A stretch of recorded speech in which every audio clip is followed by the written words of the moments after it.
տոնում ենք մարդու ծնունդը եւ բոլորովին ուշադրություն չենք դարձնում, թե մարդը ինչպես է մահանում։ Իզուր չէ, որ կան ձևակերպումներ, հա, բժշկական կյանքի որակ եւ մահվան որակ, այո։ Ինչպես նվազեցնել այդ ծանր տառապող հիվանդի, հա, ցավերն ու այդ տառապանքները։ По мере поступления проблемы, հա, ինչ ախտանիշ լինում է, մենք դրա հետ ենք աշխատում։ Աշխատում են այստեղ մեզ մոտ Հայաստանում ընտանիքի հետ։ Պալիատիվ խնամքի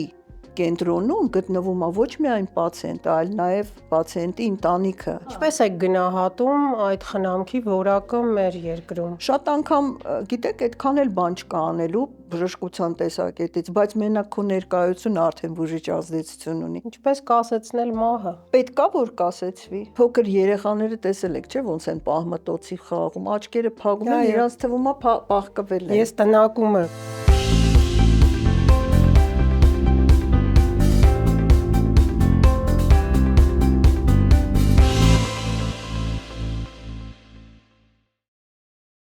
Ողջույն, եթերում 9-րդ ծրագիրն է, բաժանորդագրվեք, լայքեք մեզ, պետք է ասեմ, որ այսօրվա մեր հյուրը արդեն երկրորդ անգամ է հյուրընկալվում այս տաղավարում, դա մեր կողմից և ունկնդրի կողմից շատ սիրված բժիշկ ցավաբան Նարինե Մովսիսյանն է, բարև ձեզ։ Բարև ձեզ։ Տիկին Մովսիսյան, ես կխնդրեմ, որ մենք այսօր անդրադառնանք ձեզ հետ մի թեմայի, որի մասին մենք վախենում ենք խոսել բարձրաձայն։ Պալիատիվ խնամք։ Ինչ է նշանակում պալիատիվ խնամք։ Ինչու ենք վախենում, հարցը դրանում է, հա։ Ինչ է նշանակում պալիատիվ խնամք, երևի սկզբից ակունքներից գամ հասկանալով, թե ինչի ենք մենք դրա անունը, այդ ծառայության, այդ խնամքի տեսակի անունը դնում պալիատիվ եւ որտեղից է դա ծագել։ Ճիշտն ասած, պալիատիվ խնամքի, այսինքն հոսպիսային խնամքի ակունքները շատ վաղուց են, հնուց են գալիս, մասնավորապես հոսպիս բառը շատ վաղուց է գալիս եւ ֆրանկոֆոն օրինակ երկրներում մի քիչ բան է առաջացնում, լարվածություն է առաջացնում, որտեվ այսինքն հյուրատուն էր նշանակում եւ այն ժամանակներում միջնադարում ես կարող եմ ասել ուխտավորների հանգստի եկեղեցիների ուրեմն եկեղեցիներին առընթեր հանգստի կացարան էր, այսպես կարող եմ ասել, իսկ ուխտավորները մարդիկ էին, որոնք իրենց կյանքը նվիրում էին Աստծուն եւ պատրաստ էին բոլոր այդ զրկանքները տանել եւ զրկանքներից մեկը հիվանդությունն էր, քաղցը, հոգնածությունը եւ այլն եւ այլն։ Ուրեմն բոլոր այդ մարդիկ գալիս եւ կացարան էին գտնում, հանգրվան էին գտնում այդտեղից է հոսպիս կարծես բառը հոստիչ չէ, բայց հոստ բառը արմատը այդտեղից է եւ աստիճանաբար դա դառավ հոսպիս։ Իսկ հոսպիսի պիոներներից եւ ամենաառաջին ներդնողներից մեկը տիկին Սեսիլի Սոնդերսն էր, որը հյուսիսային Լոնդոնում 1967 թվականին հիմնեց առաջին հոսպիսը։ Ճիշտն ասած, ես ինքս դրան ծանոթացել եմ եւ դեռ այն սովետական ժամանակներում կհիշեք Նաուկայի ժուրնալ կար, որտեղ որ գրած էր, որ մի աղջիկ, որը տառապում է քաղցկեղից, բայց որին արդեն հնարավոր չի բուժել եւ ինչ որ ձևով աջակցել իրեն բուժական հնարքներով, ուրեմն իր օրերը, իր վերջին օրերը, հա, ապրում էր այդտեղ, որտեղ նրան շրջապատել էին բոլոր տեսակի խնամքով եւ ինքը իմանալով, որ ինքը իր վերջին օրերն է ապրում, փաստորեն իր վերջի օրերի կացարանն էր դառել, հա, դա, բայց ծառայությունը, որը նրան տրամադրվում էր, կոչվում էր պալիատիվ խնամք։ Հիմա մեզ մոտ դա որպեսզի բժշկական ծառայությունների մեջ ներառվի, մենք կոչում ենք պալիատիվ բուժօգնություն, բայց դա բուժօգնություն չի, ամբողջ համաշխարհային պրակտիկայում կոչվում է պալիատիվ խնամք։ Ինչու՞, որովհետև բժշկությունը 1/4-ն է դրա կազմում, իսկ մնացածը մարդու, ինչպես մարդն է, հա, ֆիզիկական պլանից, հոգեբանական, հոգևոր եւ սոցիալական իր էությունը այդ 4 բաղադրիչից կազմված, այդպես էլ ուրեմն պալիատիվ խնամքը բոլոր այդ 4-ը պիտի փակի։ Դրա համար պալիատիվ խնամքը մի մարդու բան չի եւ մի մասնագետու, դա մուլտիդիսցիպլինար մոտեցում է։ Հիմա գամ սահմանմանը, որ բացատրեմ ինչի մասին է խոսքը։ Պալիատիվ խնամքը ակտիվ համապարփակ ծառայություն է, որը տրամադրվում է այն հիվանդներին, որոնք հասել են իրենց հիվանդության անբուժելիության փուլին, բայց դեռ ճանապարհ ունեն ապրելու եւ դեռ իրենք հայտնի չի ով ինչքան ժամանակ, բայց պիտի ապրեն։ Բժշկությունը այստեղ շատ քիչ բան կարող է անել, մաքսիմում կարող է ախտանիշային մոտեցում ցուցաբերել, բայց մնացած հարցերը, որոնք ծագում են արդեն բուժումից դուրս մնացած, մարդու համար, ծածկվում են ուրիշ մասնագետներով, մասնավորապես մուլտիդիսցիպլինար թիմային մոտեցում է դա, դրա մեջ մտնում է բացի բժիշկը հոգեբանը, մտնում է բուժքույրը, մտնում է սոցիալական աշխատողը, մտնում է նաև chaplain են ասում, բայց հոգևորականը, կախված նրանից, թե ինչ դավանանք ունի պացիենտը եւ հնդածս եթե ինչ որ խնդիրներ են առաջանում, ուրիշ մասնագետներ, որոնք ուղղակի ներգրավում են։ Եվ դրա մեջ արտերկրներում, զարգացած երկրներում ամենամեծ դերը իհարկե պատկանում է կամավորներին։ Այդ կամավորների ինստիտուտը շատ է ներկայացված այդտեղ։ Իդեպ ասեմ, որ կամավորը պարտադիր չի, որ հիվանդին խնամի, նա կարող է նրա փոխարեն ինչ որ բան անել, կամ կարող է ինչ որ ժամանակ նստել կամ երեխային տանել։ Այսինքն այն խնդիրները լուծել, որը որ այս պահին այդ հիվանդը կամ այդ պացիենտը չի կարող լուծել։ Ունենք արդյոք Հայաստանում այդպիսի հաստատություններ։ Իհարկե ունենք դրանք հատուկ լիցենզավորված բուժհաստատություններ են, որտեղ պիտի որ տրամադրվի։ Ամենախոշորը ՈՒԱԿ-ում այդ հոսպիսն է, եւ կան տեղային Մասիսում կա հոսպիս եւ կան Ֆանարջյանի հենց դա էի ասում, այնտեղ մեծ հոսպիս են կառուցել եւ հատուկ տրամադրվում է այնտեղ։ Մասիսում կա մի քանի տեղեր հոսպիսներ ունենք, բայց ինչքանով է դա կլասիկ հոսպիս, մի քիչ դժվարանում եմ ասել։ Կա տարբերություն հոսպիսի եւ այդ պալիատիվ խնամքի միջեւ։ Ուրեմն նայեք, տեսեք, պալիատիվ խնամքը, вообще պալեում բառը բացատրեմ, պալեում բառը նշանակում է քող, պալանտին, պալանկին, այդ սա մի արմատանի նույն արմատ ունեցող բառեր են։ Քողարկելը ինչ է նշանակում, որ մենք չենք կարող բուժել այդ հիվանդությունը, որտեղ ինքը հասել է ինչ որ այդ փուլին կամ ինքը ընդհանրապես չբուժվող հիվանդությունը, եւ մենք կարող ենք քողարկել կամ մեղմել, մենք այդ ժամանակ ասում ենք պալիատիվ խնամք։ Պալիատիվ խնամքը միտված է կյանքի որակի բարելավմանը։ Ինչ է սա նշանակում, որ անգամ եթե դուք չեք բուժվում, դուք կարողանաք հնարավորություն ունենաք անցավ ապրել այդ շրջանը, աշխատել անգամ, շատ հիվանդներ կարող են շարունակել աշխատել, ակտիվ կյանք վարել, շփվել, իրենց ուզածը, այսպես ասած, իրենց երազանքները իրականացնել։ Պալիատիվ խնամքը միտված է կյանքի որակի բարելավմանը, անգամ եթե պացիենտը ինչ որ լուրջ կյանքի սպառնացող հիվանդությամբ հիվանդացել։ Իսկ հոսպիսը միտված է մահվան որակի բարելավմանը։ Սա արդեն ավելի սպეციფիկ է եւ տարբերությունը շատ մեծ է, երբ ենք մենք խոսում պալիատիվ խնամքի մասին եւ երբ ենք մենք խոսում հոսպիսային խնամքի մասին։ Երբ որ մարդու ակնկալվող կյանքի տևողությունը 6 ամսից պակաս է, ուրեմն մենք խոսում ենք, այսինքն ակնկալվող, նա կարող է մահանալ վաղը, կարող է մահանալ 3 ամիս հետո, բայց մինչև 6 ամիս, այսինքն նա արդեն գնացել, նրա վեկտորը փոխել հնարավոր չի եւ ինքը մի ուղղություն ունի։ Ինքը ուրիշ տարբերակ չունի, այսպես ասած։ Այդ ժամանակ խոսում ենք հոսպիսային խնամքի մասին եւ այդտեղ մենք ապահովում ենք պացիենտի մահվան կոմֆորտը, այսինքն որպեսզի ինքը մահանա առանց ցավի, որպեսզի ինքը մահանա հոգեբանական լավ վիճակում, որպեսզի ինքը իր սոցիալական խնդիրները եւ այլն, այն ինչ որ մտնում է պալիատիվ խնամքի մեջ, այստեղ ավելի սուր է դրված, եւ փաստորեն մարդու մահը հարմարավետ դարձնելու, թեթևացնելու այդ դժվարին process-ը, որովհետեւ գիտեք, մենք շատ մեծ բանով, մեծ ուրախությամբ տոնում ենք մարդու ծնունդը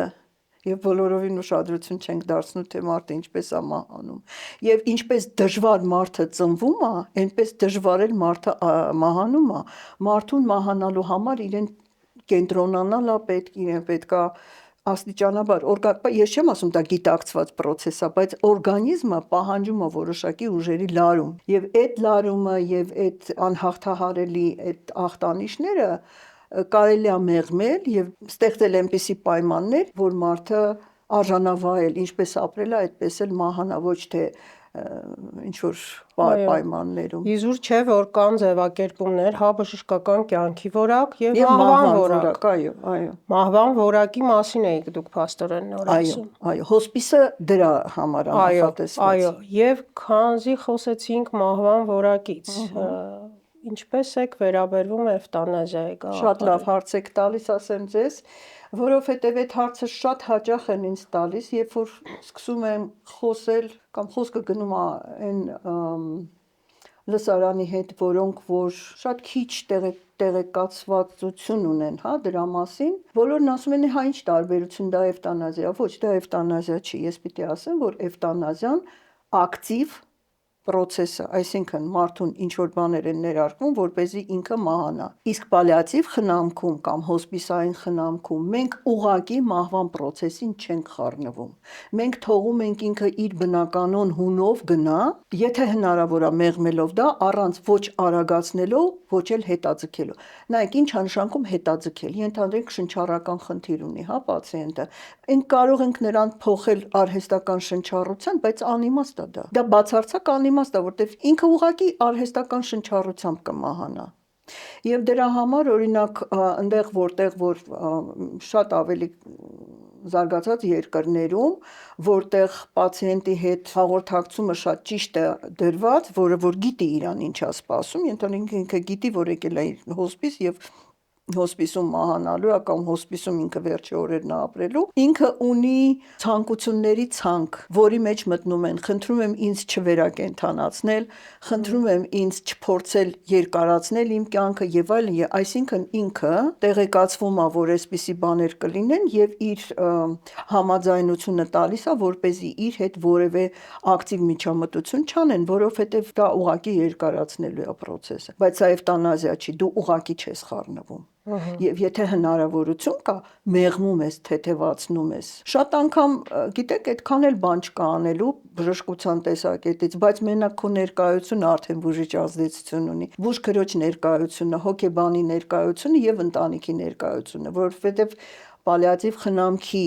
կենտրոնում գտնվում է ոչ միայն պացիենտը, այլ նաև պացիենտի ընտանիքը։ Մենք բոլորս նորից եմ ասում, գիտենք ոնց բուժվենք, գիտենք որ ծնվել է, ինչ անենք, բայց մահվան հետ բախվելուց ոչ մի բան չգիտենք։ Իսկ իմիջիալոց ես հենց այդպիսի հարց ունեի պատրաստած, աշխատում են այստեղ մեզ մոտ Հայաստանում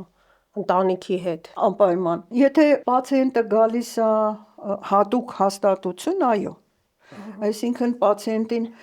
այստեղ մի հատ շատ նուրբ տեղ պետք է գա։ Մեր բնակչությունը, ազգաբնակչությունը մի քիչ ոնց ասեմ, որ վատ չհնչի, մանկամիտ է, վախենում է ինչ-որ բաներից, հա, ախտորոշումներից, բանից, բայց հիմա դա փաստ է։ Եվ շատ հաճախ հարազատները չգիտեն իրենց ոնց պահեն։ Եվ պացիենտն ու բժիշկը կամ հոգեբանը ավելի լավ փոխհարաբերություններ կարող են ունենալու իրար հասկանալ, քան հարազատները։ Շատ է լինում, օրինակ ինձ մոտ մտնում են, որ ասում են, գիտեք, ինքը չգիտի իր դիագնոզի մասին, խնդրում ենք իրան, ծիծաղս գալիս է, այսինքն մեծ մարդ է, գիտակից, գրագետ, ես ոնց կարող եմ իրեն չասել։ Կամ ինքը ոնց օրինակ ասում եմ, իսկ դուք կուզեք, որ ձեզ հետ ինչ-որ բան անեն առանց ձեր իմացության։ Իհարկե բոլորն ասում են ոչ։ Մի հատ կլասիկ օրինակ բերեմ, հա, ու գալիս է բժշկի մոտ, բժիշկն ասում է, որ դուք այսպիսի խնդիր ունեք, որ դուք պետքա լուրջ սրանով զբաղվեք, ընդեղից սկսում են մի ասեք, բան մի ասեք եւ այլն, հետո էլ ասում են, դե լավ կլինես, ինչ ես մտածում։ Մարդը լուրջ հիվանդությամբ հիվանդ է, ինքը սենց թե նենց միշտ զգում է, որ ինքը լուրջ վիճակում է, ու եթե սա անբուժելի հիվանդություն է, չէ որ բոլորն էլ հասկանում են, որ երեք ավելի լավ էին, քան այսօր։ Եվ եթե դու պացիենտի հետ ճիշտ ես խոսում ու ասում ես, որ հարցնում ես դուք ինչ կարող եք անել, դու սկսում ես բացատրել, որ այս վիճակում սա կարող ենք առաջարկել, այն վիճակում նա կարող ենք առաջարկել։ Իմ կյանքը կերկարի, բնականաբար ես չեմ կարող այդ հարցին պատասխանել, որովհետև եթե ինքը էներգիան իրա չի կորցնում կենսական, հա, իրա այդ բոլոր ուժերը չի կորցնում պայքարի վրա, մենք իրեն օգնում ենք, ինքը ավելի երկար կապրի։ Իսկ հարազատները չեն թողում այդ խոսակցությունը տեղի ունենա կամ փորձում են իրան ասել անգամ խոսելուց հետո դե լավ մի մտածի լավ կլնես քանի անգամ եղել է ես հարազատին կանչել եմ ասել եմ գիտեք ինչ եք անում դուք ինքներդ վախում եք չգիտեք ինչ անեք հա ու իրան մեկուսացնում եք պացիենտին ու ինքը մնում է մենակ առանց որևէ օգնության ու այդ ճանապարհը ինքը մենակ պետք է անցնի մինչդեռ դուք պետքա կողքին լինեք Իսկ երբ որ մենք բացատրում ենք ամեն ինչ ասում է հարազատին, հարազատն էլ է հասկանում, որ իր կողքին լինելը, որովհետև բոլորին թվում է, որ ինչ-որ բան պետք է անեն, գիտեք։ Բոլորին դա է թվում, պալիատիվ խնամքում շատ հաճախ հանդիպող դրվագներ են լինում, հատկապես մահվանից առաջ, երբ որ մարդը արդեն մահվան ճանապարհին է, հրաժարվում է ուտել։ Ուղղակի չի ուտում։ Ատամները սեղմում է ու չի ուտում։ Հարազատի համար հատկապես մոր համար կարող եք պատկերացնել իրա սիրո էկվիվալենտն է դա ու շատ ծանր է հարազատի համար շատ ծանր է որ չի ուտում պացիենտը իսկ պացիենտը չի ուտում ոչ թե նրանից որ ինքը կապրիզ է անում որտեվ իր օրգանիզմը չի յուրացնում այդ ամեն ինչը նա չի կարողանում դա յուրացնել շատ անգամ ինքն էլ չի հասկանում ինչի չի ուտում բայց բացարձակ հրաժարվում է եւ եթե դու պացիենտին իսկ հարազատի համար իր սրտի սիրո դրսևորումն է դա իր հոգատարության դրսևորումն է երբ որ բացատրում ես որ պետք չի իրան կերակրել ասում եք սովածանակ ինքը քաղցից կմահանա մինչդեռ օրգանիզմը այնքան ճիշտ է սարքված հա այդ փուլում երբ որ արդեն հրաժարվում է ուտելուց մահացող մարդու օրգանիզմում որոշակի միջնորդանյութեր են ձերբազատվում որոնք օպիոիդի նման են օպիումի նման են իրան կոմֆորտի են բերում հասկանում եք ամեն ինչ մեր փոխարեն մտածված է այնտեղ եւ եթե պացիենտը չի կարողանում ուտել ու չի ուտում ապա դա նշանակում է որ իրան պետք չի կերակրել ինքը քաղցի զգացում չունի էլ որտեվ իր մեջ այնպիսի փոփոխություններ են տեղի ունեցել որ դրա կարիքը չկա Լավ, բացի դրանից, ինչպես նվազեցնել այդ ծանր տառապող հիվանդի ցավերն ու այդ տառապանքները։ Գիտեք, կարող է այստեղ շատ ցինիկ հնչի, բայց ասեմ, по мере поступления проблемы, հա, ինչ ախտանիշ լինում է, մենք դրա հետ ենք աշխատում։ Այսինքն ցավեր ունի, ցավի հետ ենք աշխատում։ Սրտխառնոց ունի, անզուս փսխում ունի, դրա հետ ենք աշխատում։ Շնչառական, իդեպ ձեզ ասեմ շատ հետաքրքիր բան, որը շատերը չգիտեն։ Մենք երբ որ շնչարգելություն է լինում, հատկապես տերմինալ, երբ որ պացիենտը արդեն չի կարողանում շնչել եւ մենք ոչ մի բան չենք կարող փոխել։ Ինքը արդեն իր այսպես ասած վերջին փուլում է, շատ օգնում է մորֆինը, հասկանում եք։ Որի խնդրի մասին մենք խոսել ենք։ Մենք խոսացել ենք եւ երբ որ ասում ես, որ մենք պետք է անցնենք փոքր ցածր դոզաների, որպեսզի ինքը հիշում եք մենք խոսում ենք մասնակից չլինի իր այդ շնչահեղձության ու մահվանը,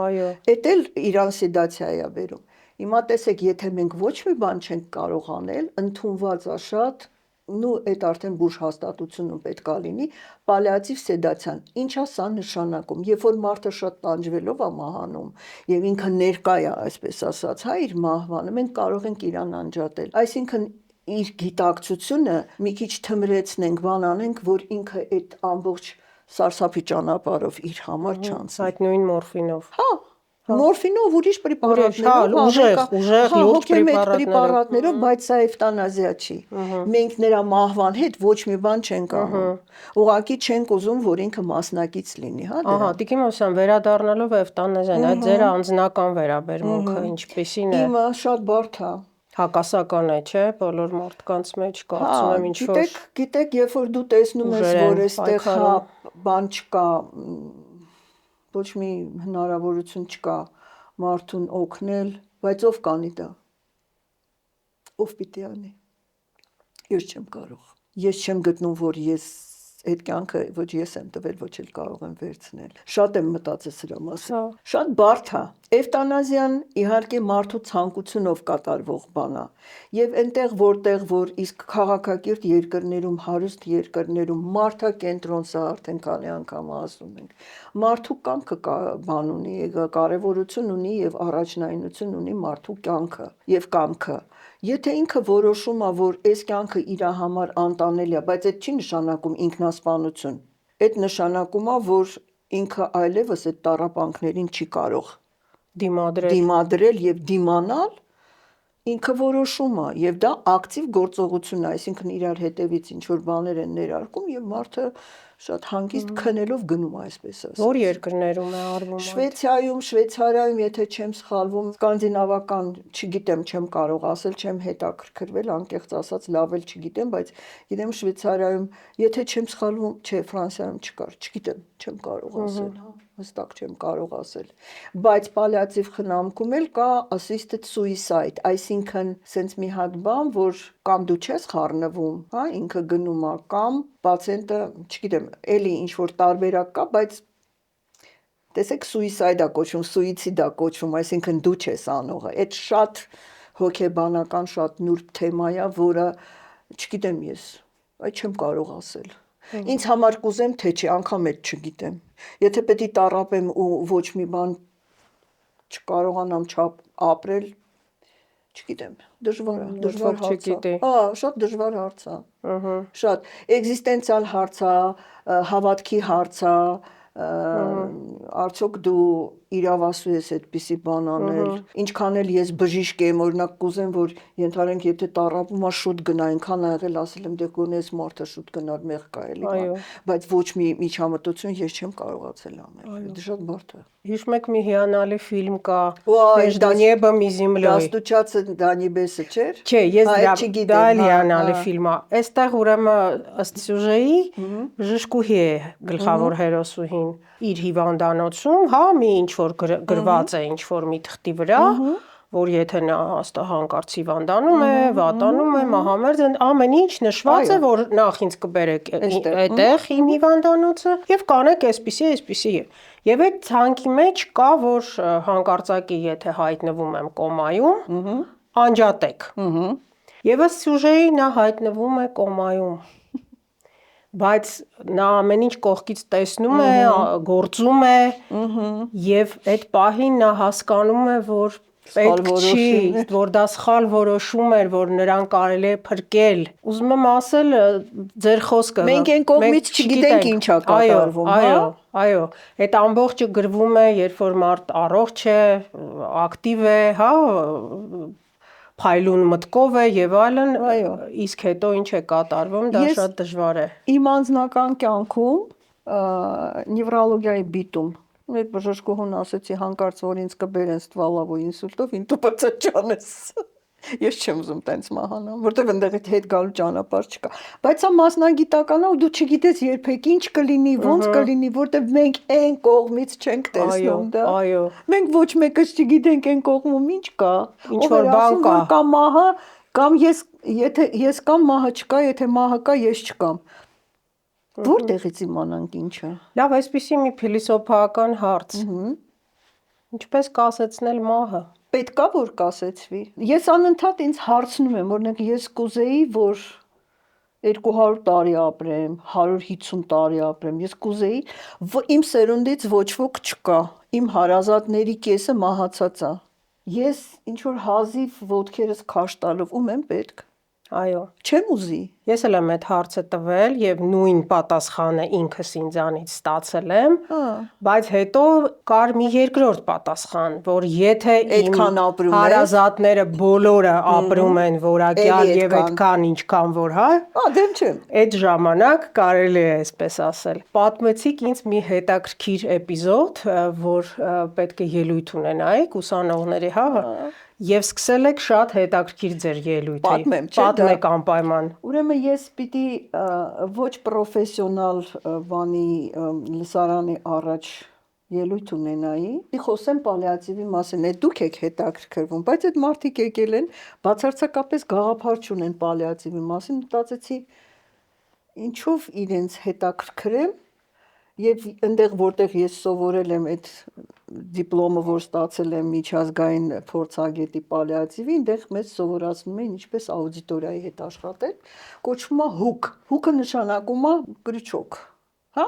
Այսինքն ինչ որ մի բան պետք է անես, արտառոց, որ այս աուդիտորիան ասեց քեզ նայի։ Մտածեցի լավ, ինչ չանեմ։ Դուրս եկա ասեցի, բարև ձեզ, ներկայացա ես ով եմ, ինչ եմ, ու ասեցի, ես երկու նորություն ունեմ ձեզ ասելու, հայտնելու, մեկը վատն է, մյուսը լավն է։ Ինչից սկսեմ, ասեցին վատից։ ասեցի դուք բոլորդ մահանալու եք։ Սա աուդիտորիան մի ժամ Հուկա աշխատեց։ Հա, գիտեք, սենց քար լռություն, մոտ մի 40 վայրկյան։ Հետո ինչ որ մեկը հասկացա, որ այնտեղ ինչ որ լավ բան էլ կա, ասեցին բա լավը որն է, ասեցի ես էլ եմ մահանալու։ Ու ծիծաղացին։ Ես իրենց ուզեցի ասեմ, որ ով որ ծնվել է հավաստի մահանալու է։ Հաստատ մահանալու է, ոչ մի բացառություն չկա։ Եվ մենք ամեն ինչ անում ենք, որպեսզի մեր կյանքը ինչ որ ձևով պլանավորենք, դասավորենք, ինչ որ բան անենք, բայց բացարձակ չենք մտածում մեր վերջի օրերը ոնց պետքա լինեն։ Այո, Բայց ով գիտի, ով այսօր տուն կհասնի։ իհարկե։ Ով գիտի։ Երբ որ դու 3 մարդու հետ խոսում ես, այսօր ասում են մահացավ,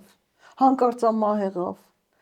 Դրա համար ես չեմ ասում մտածել, որ մահա չէ, բայց այդ Էլիզաբեթ Քյուբլեր-Ռոսը, որը գրել էր այդ փուլերի մասին, մահվան ընդունելու, հետո պայքարի, հետո ջղայնության բան վերջում ընդունելու մասին, հա, այդ 5 բանը փուլերը։ Գիտեք, իր գիրքը ես հիմա կարդում եմ։ Մահը աճի վերջի փուլն է։ Եթե մենք ծնվել ենք ու աճում ենք, որ օրը որ ծնվել ենք, այդ օրվանից մենք մահանում ենք։ Այո։ Մենք պետքա հասկանանք, որ մենք վերջ ունենք, մենք հավիտենական չենք, ու մեր արարքները ինչքան մենք դրա մասին մտածենք, շատ ավելի չափված կլինեն, ու շատ ավելի պատասխանատու կլինեն, ու շատ ավելի լուրջ կլինեն, հա։ Եթե փիլիսոփայորեն նայենք, ոչ բժշկական հայացքով։ Այո։ Ես ամեն օր այդ մտքով դուրս եմ գալիս, դեռ ես նստում եմ ղեկին ու ես չգիտեմ, ինձով կհանդիպի այս սարսափելի երթևեկության մեջ, հա։ Այո, այո։ Կամ ես չգիտեմ ինձ ինչ կարող է լինել։ Դե մարդու ամենա սարսափն է, հա, լուրջ մեծ։ Գիտեք ինչից է սարսափ։ Այո, ասեք ինչից։ Որովհետև հանած է օրակարգից։ Բերեք օրակարգ եւ մեզ ներկայացրեք, խնդրում եմ։ Իհարկե, պետքա բերել օրակարգ ու մտածել, որ լավ, եթե ենթադրենք վաղը իմ վերջի օրն է, ես ինչ եմ անում, ոնց եմ անում, կամ ես իմ կյանքը, որ դասավորում եմ, իմաստունի են ինչ որ ես անում եմ։ Մահվան շեմին իմաստ չի ունենում որոշ բաներ, իմաստ չեն ունենում։ Ոչ մի հարուստ մարդու հարստությունը մահվանից չի փրկել։ Ոչ մի ականավոր մարդու մահվանից իր բան լինելը, հայտնի լինելը, իր գիտելիքներն ունենալը չի փրկել։ Մենք միշտ պետք է իմանանք, որ անպայման դա լինելու է, եւ դա գլխում պահելով նորմալ ապրենք, ճիշտ ապրենք, հա։ Որակյալ ապրենք։ Որակյալ ապրենք, իհարկե։ Որակյալ։ Որակի մեջ ամեն ինչ է մտնում։ Ներքին դրսի էկոլոգիապես մաքուր ապրելը, հա, այսպես ասած, որ մեզանով ոչ ոք չվնասվի։ Իհարկե։ Այնպես ապրենք, որ ասենք դե ինչքան կարողացա,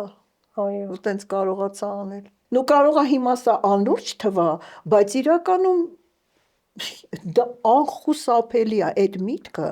մարդու գլխում պետքա լինի եւ այս մանկամիտ վերաբերմունքը ու բանը որ սա իմ մասին չի ով ասեց որտեղ է այդ գրված մի հատ շատ լավ չգիտեմ տեսել եք թե չէ կլիպ կա որ ուրեմն կներեք արգանդից sense դուրս է գալիս ճանապարհին ապրում ուղիղ դագաղի մեջ է ընկնում էտա հասկան շատ փիլիսոփայական է ինքը մի քիչ sense շոկային է բայց սև հումոր շատ սև հումոր է բայց դա է այո արժանապատիվ ապրած մարդուն պետքա նաև արժանապատիվ մահանա ոչ թե կեղտոտ շորերի մեջ ցնցոտիների մեջ չգիտեմ ինչի մեջ իր արտաթորանքների մեջ դա էլ չէ նորմալ երևույթ իր հարազատների կողքին անգամ եթե հարազատ չունի իր կողքին մարդ լինի որ ինքը այդ պահին մենակ չլինի Իհարկե Այդ ամեն ինչը շատ կարևոր է, մենք երբեք դրան ուշադրություն չենք դարձնում։ Մեզ թվում է, որ հա, պիտի ես ձեզ ուրիշ բան ասեմ։ Բժշկական հաստատությունը սովորաբար ոչ պալիատիվ եւ հոսպիսային, իր ուղղվածությունը մարդուն բուժելն է։ Եթե նա այդ ծիրից դուրս է գալիս, ինքը դառնում է անբուժելի, հետաքրքիր չի։ Ոչ թե մարդիկ վատն են, այդ չի իր ֆունկցիան, նպատակը դա չի։ Հիմա մարդը եկել է բուժվել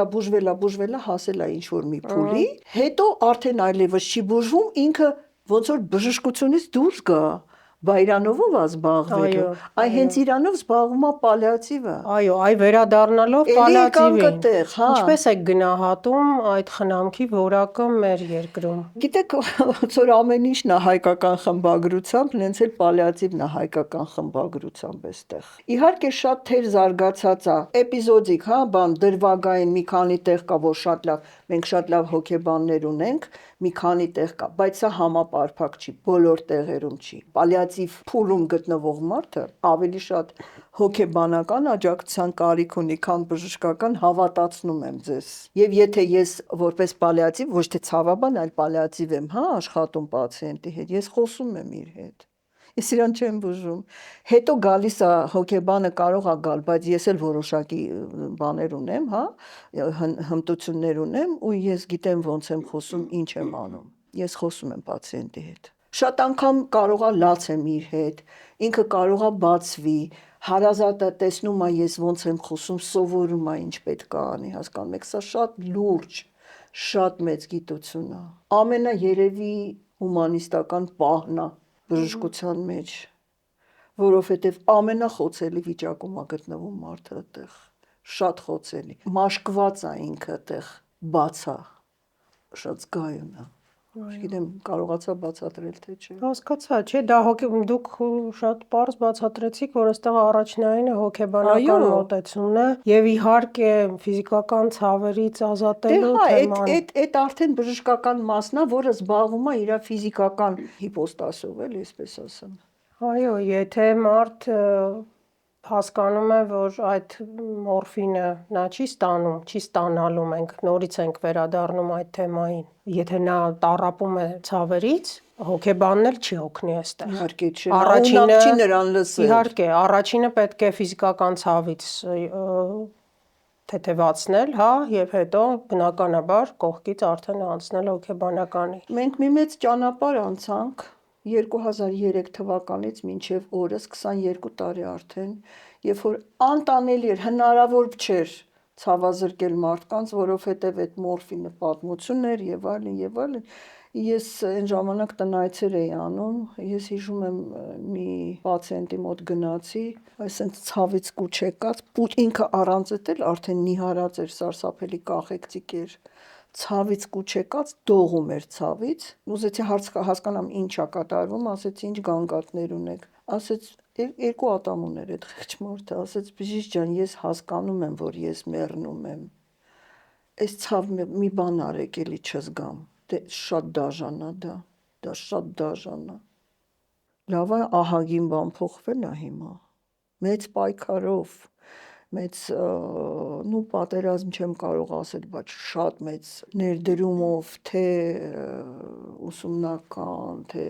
օրենքով, բանով մենք կարողացանք հասնենք, որ այդ մարդիկ չտարապեն այդ ցավից, բայց իհարկե ես ձեզ ասել եմ, ընդամենը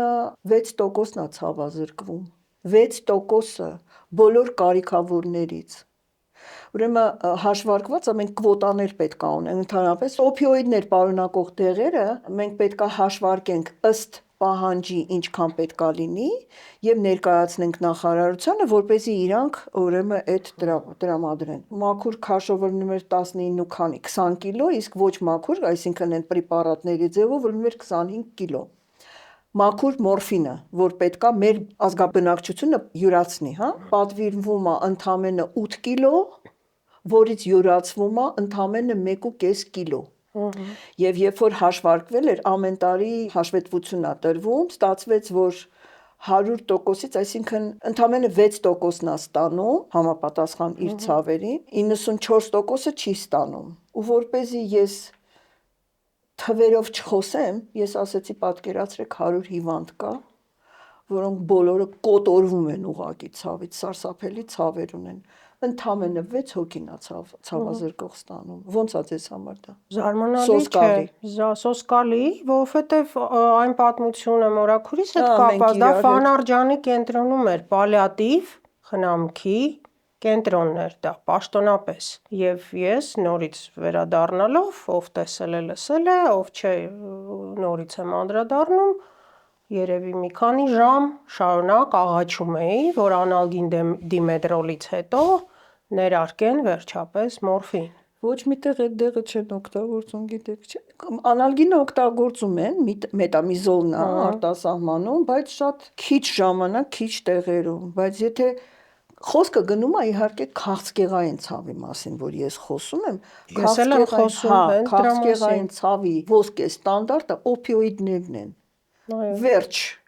Ես ինձանից ոչ մի բան չեմ հորինում։ Աշխարհում այդպես է արված։ 5000 տարի մեր թվարկությունից առաջ այդ մորֆինն եղել է, ապիոնն եղել է, մինչև օրս մարդկություն ուրիշ ոչ մի լավ բան չի հորինել, էլի։ Եվ ես վստահ չեմ, որ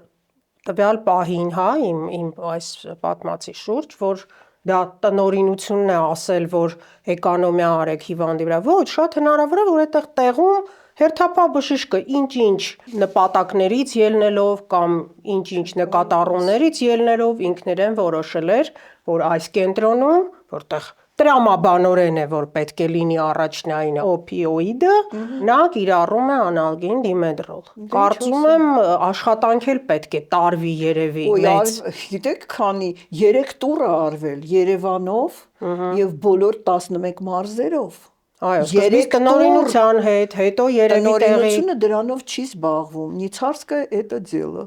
Ահա։ Հա, իրանց դա չի հետաքրքրում։ Չեն գալիս։ Այսինքն կոնկրետ փաստեր գիտեք, որ դրանց դա չի հետաքրքրում։ Փաստ, քանի անգամ են կարել տնօրենների համար, իրանք կամ օնկոլոգներին են իրանց ուղարկում, կամ իրենց տեղակալներին են ուղարկում, որոնց ընդհանրապես դա հետաքրքիր չի։ Ես չգիտեմ սա ինչ է։ Բայց եթե մասնագիտացումը օնկոլոգներ են հենց։ Բայց պետքա տնօրենը գա, որովհետև շատ անգամ տնօրենն է խոչընդոտը։ Ահա։ Այսինքն ինչու վաճառում են, վերավաճառում են։ Չէ,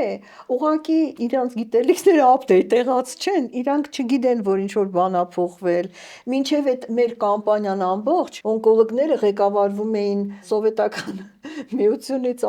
հասած 460 օրենքով, մի օր ասեցի, լսեք, այդ պետությունը վաղուց արդեն չկա, սովետական միությունը կանգնվել է, ինչ օրենք, ինչի մասին եք դուք խոսում, մենք նոր օրենք ենք գրել, շատ լիբերալ, շատ լավ օրենք ենք գրել, բայց մեկ է, չի փոխվում, մտածելակերպը չի փոխվում։ Անցյալում իրանք անընդհատ ասում են ոստիկանները կգան, էս կանեն, մեզ ասում եմ չեն գա, ոստիկանները չեն գալի, ոստիկանների համար հատուկ բան արեցինք, վարժանքներ արեցինք, ամենալավ մեր ընկերներն են։ Սկսում են ասել, որ ոստիկանը կգա, ասում եմ չի գա, ոստիկանը գիտի, որ դա բժշկական նպատակներով է, եւ այդ ձեր մորֆինի վրա вообще ոչ հիմա նենց բաներ կան, ձեր այդ ես իմ հասարակ մորֆինը իրանց չի հետաքրքրում, հա։ Մի 2 հատ ամպուլ է ենթադրենք, սուտ է էլի, այդ ամբողջ այդ անտուրաժ դրա շուրջը, այնքան է առասպելացված, այնքան է թաթերականացված, այտենց բան չկա, կա հիվանդություն, կա ցուցում, կա դեղ։ Դեղը բարձրացնում ենք, իջացնում ենք, պետքա շարունակում ենք, պետք չի, չենք անում, էս է։ Ոնց որ բոլոր դեղերը։ Այո, ընկերուհիս պատմում էր, որ իր հայրիկին Միացյալ Նահանգներում պոչիչնա կոլիկը։ Արեցին մորֆին, որովհետև այդ պահին այդ մարդը չէր դիմանում այդ ցավին։ Ես ավելի վատ բան ձեզ ասեմ, ուրեմն բանի ինֆարկտի պրոտոկոլում, հա, արձանագրում գրած է, որ եթե շտապօգնությունը գալիս է, իրան անպայման պետքա մորֆին արվի որպես ցավազրկվող, անպայման։ Այդ մտնում է բանի մեջ։ Հա, չեն անում։ Անպայման պետքա մորֆին արվի, որպեսզի ցավ չունենա եւ էտա։ Ես խիստ կասկածում եմ, որ մեր չկա, գոյություն չունի։ Անալգին այդտեղ տրվում է իրենց անալգին դիմեդրոլ։ Հա, պանացեա, հա, պանացեա։ Սովետական միությունից մնացած կներեք պետք է ասեմ ատրիշկան, էլի, որ այդ անալգին 3 հատ մանտրա կա, անալգին դիմեդրոլ դիբազոլ պապավերին, մեկ էլ ինչ էին ասում։ Սիստեմա, ես իմ բաներին ուսանողներին եմ ասում այդ սիստեմա բառը ասում են, բնակչությունը հասենց ուրախանում է իրան սիստեմա են արել, ինչ են արել, ով արել, ինչ նպատակ։ Ինչ կար այդ սիստեմայի մեջ ի վերջո, հա։ Այսինքն սենց վերաբերմունք է, այդ նույն բնակչությունը, որը որ մահը չի ընկալում, բժշկության լրջությունն էլ չի ընկալում երևի, էլի։ Ես տենց եմ կարծում, որտեվ նույն որտեղից։ Այո, բազանդա է։ Այո։ Բարդ թեմա էր այսօր մեր թեման, կարծում եմ աճելու տեղեր ունենք շատ։ Դե պետք է ինչպես խոսվի սրա զանգվածային մասին, ոլորտում, գիտեք, անընդհատ չի կարելի ասել, որ չկա ու այդ փոքր երեխաները տեսել եք, չէ՞, ոնց են պահմտոցի խաղում, աչքերը փակում են, Այո։ իրանց թվում է բաղկվել են։ Ես տնակում եմ։ Այս տնական վիճակն է, բայց Այո։ իրականությունը նորից եմ ասում, եթե ծնվեցիք մահանալու ես տարբերակ Այո, չունես։ վերադառնալով ձեր հուքին, կրючոկին, ինչպես ասացիք, ուզում եմ լավ այսպես տրամադրությամբ ամփոփենք, հիշեցի իմ առաջին հարցազրույցը, որը տեղի էր ունեցել շատ վաղուց, երբ ես դեռ 3-րդ կուրսի ուսանողուհի էի, եւ իմ առաջին հյուրն էր Հենրիկ Իգիթյանը։ Ես երկար կարող եմ իմիջիացնել սրա մասին, կարելի է առանձին մի ծրագիր անել։ Այո, եւ նա պատմում էր մի դրվագ, ասում էր, հիշում եք, ազգային ժողովի սովետական միության ազգային ժողովի դեպուտատ էր, չէ՞ նա։ Իհարկե, ես իր հետ շատ բան կապ հիշողություններ ունեմ։ Այո, եւ նա կարողանում էր իսկապես այդ աուդիտորիան հրավիրել իր վրա 100%, այո։ եւ պատմեց, թե ասում է, մի աղմուկ է տեղի ունենում, մարդիկ չեն լռում, չգիտես ինչպես ուշադրությունը գրավել, եւ ես ասացի, հիմա ես կպատմեմ ձեզ մի անեկդոտ։ Միանգամից հետաքրքրվեցին իհարկե, ուրեմն ասում է ճահճում կային բազմաթիվ գորտեր, նրանք անդուր ձայներ էին հանում, նրանց պետք էր սսկվածնել եւ ասում է հասկացան, որ ինչպես անեն։ Մեկը քար շպրտեց եւ գորտերը սսկվեցին։ Ընկերը հարցնում է, «Էդ ինչպես արեցիր»։ Ասում է, ես շեֆին խփեցի։ Եվ ասում եմ միանգամից ինչ-որ ուշադրությունը գրավել եմ, աուդիտորիան դարձավ իմը։ Ես ձեզ անչափ շնորհակալ եմ, որ դուք համարձակություն եք գտնում միշտ բարձրաձայնել այն թեմաները, որի շուրջ խուսափում են շատերը խոսել։ Սա շատ ուսուցողական զրույց էր, կարծում եմ։ Հուսով եմ։ Եվ շնորհակալություն, որ կրկին հյուրընկալվեցիք մեր տաղավարում։ համար։ Իսկ ես հիշեցնում եմ, որ մեր հյուրներ այսօր բժիշկ ցավաբան, անեստեզիոլոգ, ցավաբանների հայկական ասոցիացիայի նախագահ Նարինե Մովսիսյանը, եւ նա ոչ միայն հիանալի մասնագետ է, այլև շատ հետաքրքիր մարդ։ Խնդրում եմ մի մոռացեք բաժանորդագրվել, լայքել մեզ, գրել կոմենտներ, հրաժեշտ եմ տալիս, մինչ նոր հանդիպում։